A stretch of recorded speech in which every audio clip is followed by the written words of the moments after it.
Géographiquement, c'est une évidence. La Belgique et Bruxelles sont en plein cœur de l'Europe. Descendons prendre le pouls de cette ville capitale.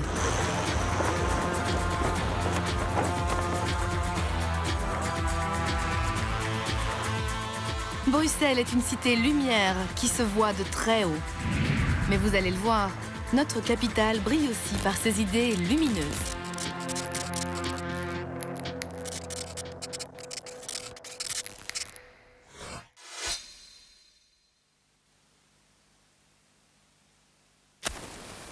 La lumière, on en a besoin pour vivre. Pourtant, en matière d'éclairage artificiel, la situation actuelle en Europe est loin d'être brillante. Depuis l'époque de la simple bougie, on a à peine évolué.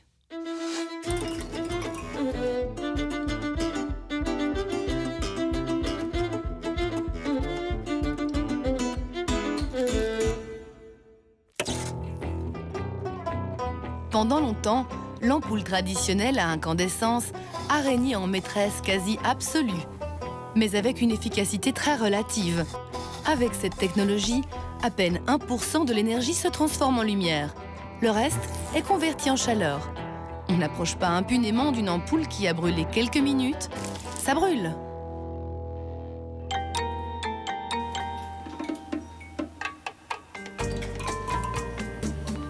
Le néon, qui fonctionne avec du gaz, s'en tire avec une meilleure note, mais sa forme de tube n'est pas idéale. Quant aux ampoules économiques, certaines sont déjà pointées du doigt. Motif ? Elles contiennent du mercure. Gare aux inhalations toxiques si elles se brisent. Alors que faire ? Trouver une nouvelle source de lumière plus efficace. C'est précisément ce qui occupe les chercheurs de ce laboratoire de l'Université libre de Bruxelles, qui dirige un grand programme à l'échelle européenne. Ici, on travaille sur des molécules dites organiques, c'est-à-dire qu'elles sont composées de carbone, comme tout ce qui est vivant. Nous cherchons à mettre au point des nouveaux matériaux. Des matériaux essentiellement pour l'éclairage, des sources de lumière qui vont être plus respectueuses de l'environnement, qui vont consommer moins d'énergie. Et le point de départ, ce sont ces petites boules de plastique qui représentent des atomes.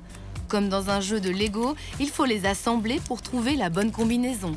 Les molécules sont très petites, nous ne pouvons pas les voir. Donc nous devons avoir des modèles. Alors nous avons des modèles sur ordinateur, mais nous avons aussi des modèles comme celui-ci, qui sont des modèles en plastique. En fait, ce ne sont que des outils. Ça nous aide à réfléchir, ça nous aide à mieux concevoir les molécules. Du jeu de Lego, on passe à la fabrication des molécules potentiellement luminescentes. Donc là, je viens de fabriquer une molécule. Donc cette molécule, maintenant, il ne nous reste plus qu'à la purifier. Pour cela, on va la filtrer. Et ensuite, une fois la filtration faite, on pourra la caractériser.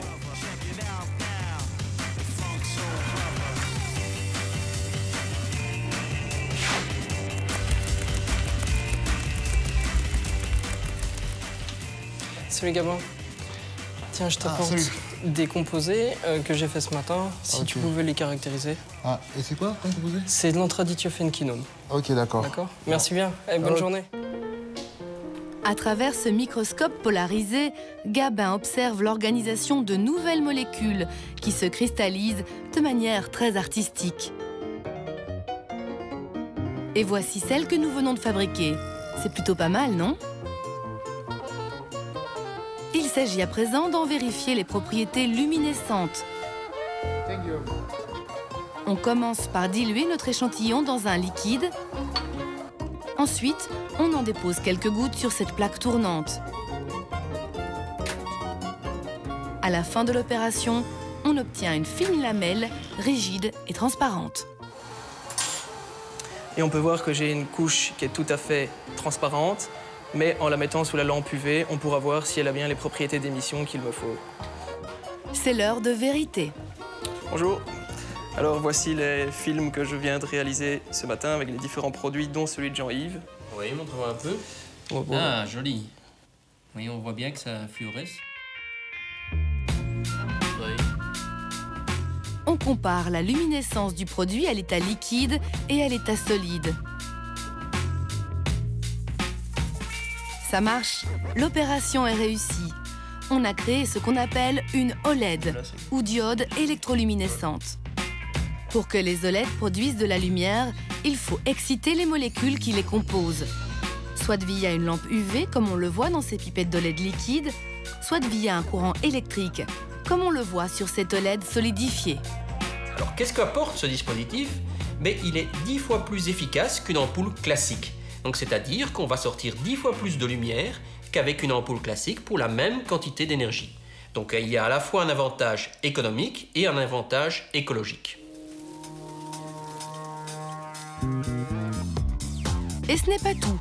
Les OLED ont d'autres atouts très séduisants. Leur forme plate, leur flexibilité, leur transparence, la multitude des couleurs disponibles, la qualité de la lumière émise, sans oublier la possibilité de les adapter pour qu'ils diffusent une lumière proche de celle du jour. Tout cela séduit bien sûr l'industrie qui fantasme sur des maisons dont les murs seraient couverts de LED et émettraient de la lumière. Exit les luminaires encombrants, place aux OLED, la lumière de demain.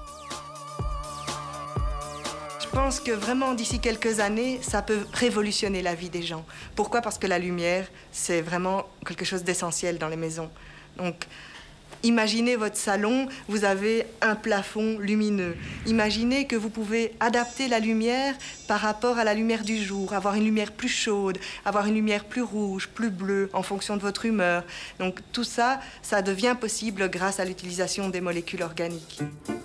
Le laboratoire du professeur Geertz dirige les recherches qui sont menées dans le cadre d'un vaste consortium européen impliquant près de 30 partenaires. Véronique Dehalleux se charge de la coordination de cet ambitieux projet. Ici, on est vraiment spécialisé dans la synthèse. On a un groupe à Mons qui travaille plutôt sur le design des nouvelles molécules. Donc c'est vraiment grâce aux spécificités de chacun en Europe qu'on va arriver à faire des progrès dans ces nouveaux matériaux.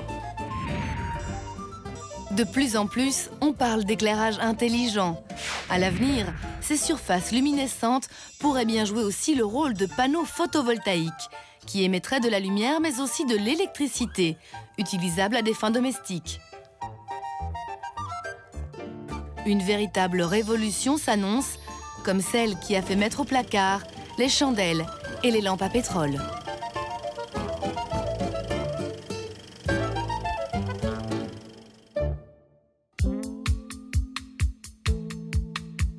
La lumière a décidément un grand pouvoir d'attraction sur les chercheurs bruxellois.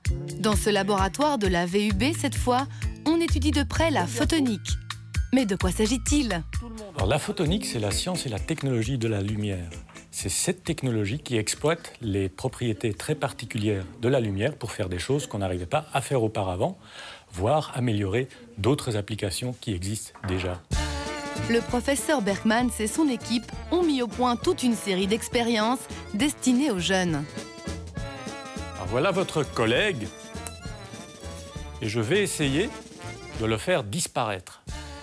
Je vais essayer de ne plus faire passer la lumière qui vient de votre collègue vers vous, d'accord? Donc pour ce faire, je prends un second filtre polarisant. Maintenant, qu'est-ce qui se passe si je tourne le filtre polarisant?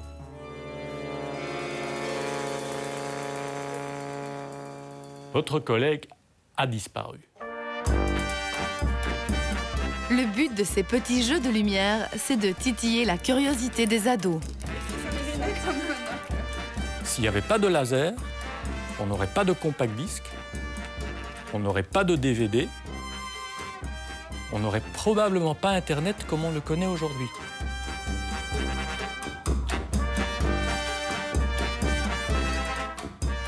Ce que nous essayons de faire ici, c'est attirer l'attention des jeunes vers cette nouvelle technologie. C'est la technologie du futur et il faut que tout le monde se rende compte que cette technologie nous entoure déjà et va probablement révolutionner le monde industriel dans les années qui viennent. Un projet pédagogique soutenu par l'Europe et qui devrait bientôt rayonner aux 4 coins du vieux continent.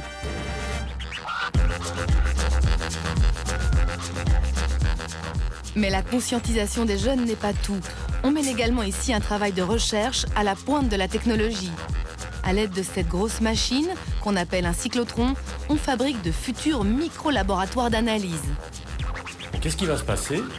Le faisceau de protons va arriver de l'arrière de cette chambre à vide, va irradier un morceau de plastique que nous allons installer là, et qui va finalement graver de toutes petites lentilles, de tout petits micro-canaux, des petites structures optiques qui nous serviront à faire nos analyses optiques dans le laboratoire par après.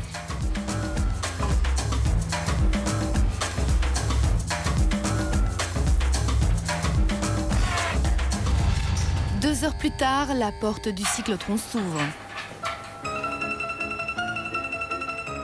À première vue, c'est un succès. Il ne reste plus qu'à vérifier en salle blanche, c'est-à-dire stérile, que les microgravures ont été bien réalisées. Bonne qualité. C'est réussi. Sur une simple plaquette de plastique, on a fabriqué un véritable micro-laboratoire optique. Voyons comment il fonctionne. On injecte un liquide dans notre puce labo. Les réactions de couleur et de luminescence qui s'ensuivent permettent une analyse ultra rapide et ultra fiable du produit injecté. Et ça, c'est très pratique. Les applications, par exemple, on peut penser à l'analyse d'eau, savoir si l'eau est bonne à la consommation. Et ça, c'est quelque chose de franchement très utile si on pense au continent africain où les gens là n'ont pas à disposition un grand laboratoire. Donc nous avons ici des petites puces laboratoires qui peuvent être envoyées en masse en Afrique pour vérifier la qualité de l'eau. Il y a d'autres possibilités, évidemment. On peut penser aux analyses sanguines, on peut même penser à l'analyse de cellules cancéreuses. Donc nous avons là un mini-laboratoire franchement très performant. C'est quelque chose de révolutionnaire. Mais ce n'est pas tout. Le professeur Berkmans et son équipe ont participé à la création de cette étrange machine. Voici le prototype en laboratoire. Et voici la même en grand. À quoi sert-elle? Tout simplement à retrouver une aiguille dans une botte de foin et à séparer le bon grain de livret. Cette machine à laser fonctionne grâce à un système de réflexion. Le principe est assez simple. Ce rouleau a les mêmes propriétés de réflexion de la lumière que les aliments qui défilent devant lui. Tant que tout va bien, le faisceau lumineux est ininterrompu. Si un déchet passe, la continuité du laser est brisée et le déchet est éjecté. Résultat, à gauche, les aliments sains, à droite, les déchets. S'il y a un objet inconnu dans les légumes, quelque chose qu'on n'aimerait pas recevoir sur son assiette, par exemple un crapaud dans les épinards, à ce moment-là, la machine va détecter le crapaud et va l'éjecter par après. Cette utilisation originale des propriétés de la lumière permet une efficacité proche de 100%, avec un rendement de plusieurs tonnes par heure. Voilà les produits qu'on peut trier aujourd'hui avec nos machines à laser. Là-bas, vous voyez les tubes de référence qui ont la même couleur et la même structure que les produits ici. À part des produits alimentaires, on a aussi des produits comme le plastique, les produits de recyclage. On est capable de séparer les différents types de plastique. Par exemple, cette bouteille qui contient le type de plastique PET et le type de plastique PVC, on peut séparer ça avec nos machines. Une invention lumineuse qui devrait connaître un avenir prometteur.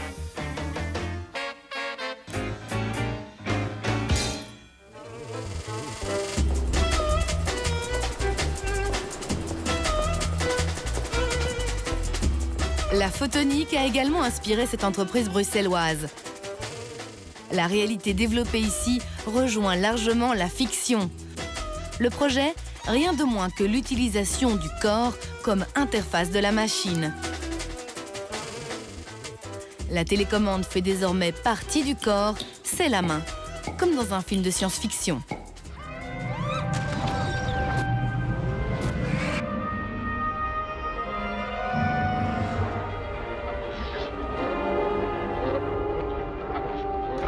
C'est vrai.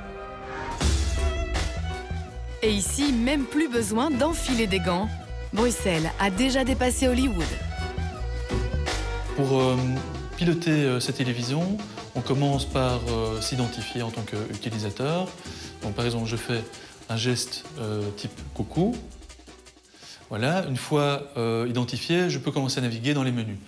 Donc, au-dessus de l'écran, vous voyez une série de menus qui peuvent représenter les différents services présents sur la télévision. Bon, par exemple, regarder les chaînes de télé, surfer sur le web, écouter de la musique, regarder ses photos, etc., etc. Donc, imaginons que je veuille sélectionner une chaîne de télé. Je vais dans ce menu-là, je sélectionne en faisant un clic et le film commence. Oh, j'ai dîné avec Eleanor le week-end dernier. Alors, comment ça marche? La caméra, comme vous voyez, est composée de différents éléments. Il y a une lentille au centre, comme pour toute caméra. Et autour de la lentille, vous avez des LED infrarouges, proches du visible, qui émettent de la lumière, invisible pour l'œil humain, mais visible pour la caméra. Cette lumière fait l'aller-retour. Donc la lumière est émise, rebondit sur les objets, revient vers la caméra, et la caméra est capable de mesurer le temps que prend cette lumière pour faire l'aller-retour. Et grâce à ça, on obtient une distance pour chacun des points d'image. Ces informations sont transmises au logiciel de reconnaissance gestuelle.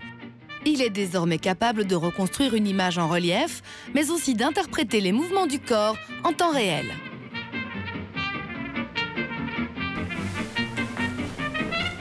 C'est une collaboration avec la VUB et pas moins de 7 années de recherche qui ont permis de créer ces incroyables caméras. Au cœur de la technologie, ces puces très particulières. C'est une puce qui est très similaire aux puces que l'on trouve dans les caméras digitales, avec la différence que les caméras digitales traditionnelles captent de l'image en 2D.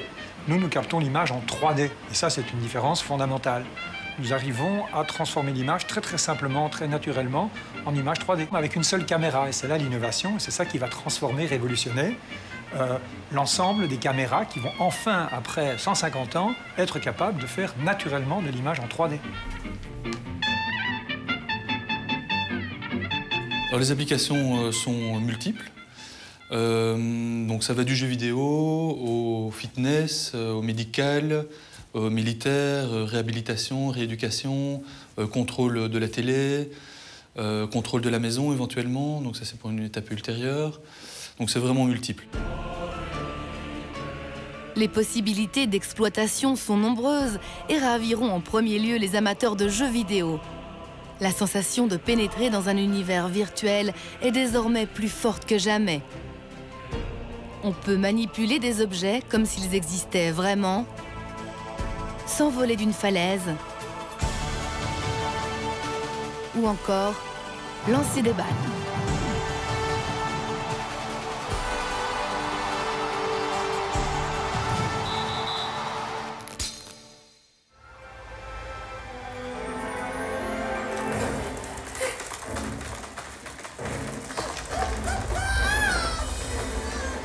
Nous sommes à présent à Forêt, dans la salle de projection de Ben Stassen. Il produit ici des films 3D à la pointe de la technologie. Le film dont il profite en ce moment est irregardable sans lunettes adaptées. Et pour cause. Pour créer une illusion de relief, il faut 2 images qui montrent 2 angles différents et qui sont projetées en même temps. Explication. Le cinéma en relief, on essaye capter la fonction dont notre système visuel fonctionne. Si je mets mon doigt au milieu de mon œil droit, il sera au milieu de l'œil droit et à l'extrême droite de l'œil gauche. On appelle ça la stéréopsis. On voit la réalité sous 2 angles différents. Et quand on fait des films en relief, on capte cette différence d'angle de vue. C'est pour ça qu'on a besoin de 2 caméras et qu'on a besoin de projeter 2 films en même temps sur l'écran. Il faut veiller à ce que l'œil droit ne voit que le film de droite et l'œil gauche que le film de gauche. On met un filtre polarisant devant le projecteur qui fait qu'entre chaque image, on change de polarisation. La polarisation, c'est quoi? La lumière sort du projecteur dans toutes les directions. Le filtre polarisant fait en sorte qu'il va donner une direction à la lumière. Par exemple, 90 degrés. La lumière de l'image droite va sortir à 90 degrés et va aller à 90 degrés sur l'écran. On met alors un écran argenté, pas un écran blanc comme de la salle de cinéma traditionnel, pour que le faisceau lumineux revienne à 90 degrés vers l'œil. Si on met alors une lunette où le filtre droit ne voit que les rayons venant à 90 degrés, l'œil droit ne va voir que ce film-là.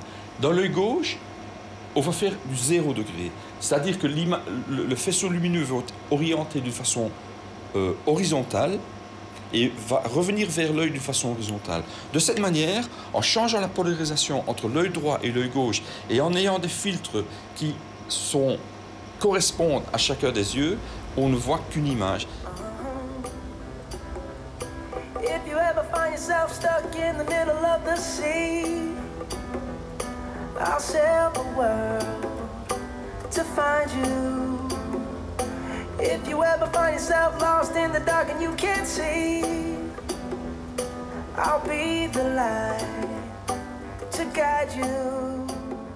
Là, il pourrait passer à l'intérieur dans des aquariums. Alors. Ah, c'est ce que génial. Vu comment c'est mis, c'est ouais. bien. Et donc, la partie antarctique à l'arrière, on ne voit pas l'océan. D'accord, ouais. Ça, c'est la partie bloquée, mais il faut pas qu'il y ait... Ouais. Mais le mur du fond n'est pas forcément bloqué. Parce que, tu vois, je pensais faire, tu sais, comme ces maisons qui sont accrochées à flanc de colline, c'est que des fois, t'as même de la roche qui rentre à l'intérieur du truc. Ça, on peut, mais je veux dire, il faudrait que les tortues puissent aller dans l'Antarctique, soit par ici, soit par là, tu vois. D'accord. Alors, un film, c'est un peu comme fabriquer une maison. On a besoin d'une équipe de spécialistes. Alors, au début, il y a la pré-production technique avec des développeurs et artistique. Alors, suivez-moi, je vais vous montrer.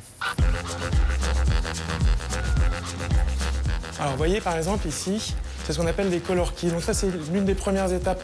On va commencer à mettre en place l'ambiance pour le film. Comme ça, déjà, rien qu'en regardant, on a déjà... on imagine déjà le film dans son ensemble ici, en termes de couleurs, en termes de moments très importants. Voilà, Mathias, qui est un artiste qui dessine extrêmement bien. Donc là, il est en train de terminer un des color keys qu'on vient de voir. En quelques heures, il arrive déjà à dessiner, déjà à donner une ambiance, et ça permet de prendre déjà des décisions artistiques pour le film. Ouais. Mathias s'occupe également de créer la bouille des futurs personnages.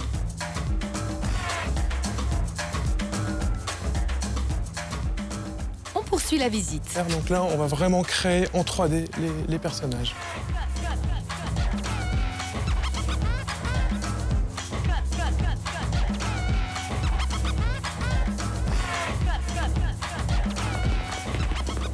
Alors, c'est ici qu'on va mettre les ossatures dans les personnages. Comme ça, les animateurs pourront les faire bouger comme des marionnettes, leur donner vie. Si on va regarder, c'est assez complexe. Tu vois, c'est tous les petits points et toutes les petites façades sur le personnage. Alors, pour le simplifier, on met exactement un squelette là-dedans, qui ressemble un peu à ça. Le prochain qu'on va faire, on va attacher des contrôleurs qui bougent en fait le squelette.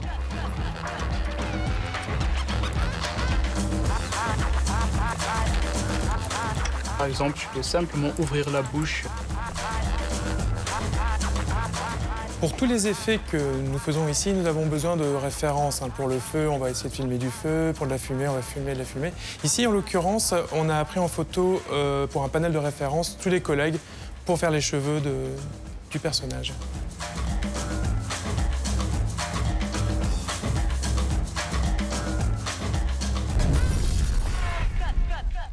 Ici, on est toujours obligé d'être à la pointe en termes de technique. Donc, on fait développer énormément d'outils pour avoir de meilleure qualité, mais on doit continuer à produire. Alors, c'est un peu compliqué. On fabrique des images avec des outils qui sont en fabrication et perpétuellement, comme ça. C'est un travail de veille technologique. En matière de veille technologique, on peut dire que Ben Stassen s'y connaît. Il est l'un des premiers au monde à avoir utilisé des caméras parallèles qui permettent une immersion toujours plus grande dans le film projeté.